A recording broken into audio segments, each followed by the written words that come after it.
নিশাত আপুর কুকিং ওয়ার্কশপে। তো নিশাত আপু কি কি বানিয়েছে সেগুলো দেখাবো। এখানে হচ্ছে মালাই কাবাব। হ্যাঁ, টানা কয়েক ঘন্টা কথা বলতে হয়েছে। আচ্ছা, মালাই কাবাবের সাথে একটা সালাদ আছে এখানে, পাপায়া সালাদ। আর এখানে হচ্ছে ক্যাবেজ সালাদ করা, সুইট অ্যান্ড সাওয়ার চিকেন করা। তারপর এটা হচ্ছে চাইনিজ ফ্রাইড রাইস। আর এটা হচ্ছে থাই প্ল্যাটার। থাইয়ের মধ্যে হচ্ছে থাই চিকেন ফ্রাইড রাইস, এটা হচ্ছে থাই চিকেন গ্রিন কারি। আর এটা হচ্ছে পাপায়া সালাদ করা। এখানে ম্যাশ পটেটো, তারপরে হচ্ছে এখানে স্টেক করা, বিফ স্টেক মিডিয়াম রেয়ার। আর এখানে হচ্ছে একটা পিঙ্কিশ কালার আছে। হ্যাঁ, কালারটা খুবই সুন্দর, অনেক সফট, একদম মেল্ট হয়ে যায় মুখে গেলে। আমি একটু খাইছি অফ ক্যামেরা।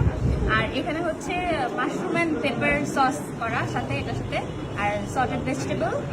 এটা হচ্ছে এটা সান্ডা সান্ডা না,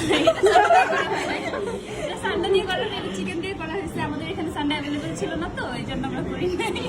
আর এইটা আর এটা হচ্ছে এটার সাথে অরেঞ্জ সস একটা। ওয়াও, এটা কি সান্ডা দিয়ে খাইতে হবে? সান্ডা চিকেন দিয়ে খাইতেছে। আচ্ছা, আমি এতক্ষণ ধরে ভাবছিলাম এই স্টেক গুলো তো কম কেন, এরপর বুঝলাম যে তুমি অফ ক্যামেরা এগুলো খেয়ে ফেলছো। ওকে, তাহলে তারপর থেকে জানবো আপু কেমন লাগতেছে। বলো। আচ্ছা, এখন যদি বলি কি বলবো, ফিলিংস ওয়াও, কারণ সবাই অনেক ভালো ছিল। আর রাধিক হচ্ছে সারাদিন আজকে আমাকে হেল্প করছে।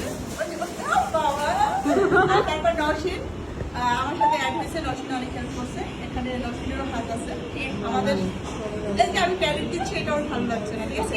নওশিন কিছুই করে নাই, ঠিক আছে, সব আমি করছি। আর রাধিক শুধু স্পুন আর কি আগে আর শুধু দিয়েছে। Thank you. আমি অনেক চপিং করছি, এটা এটা ক্রেডিট করে গেল। হ্যাঁ, ও অনেক চপিং করছে। হ্যাঁ। মানে কি করছে? তাই তো। Chopping. Thank you, thank you.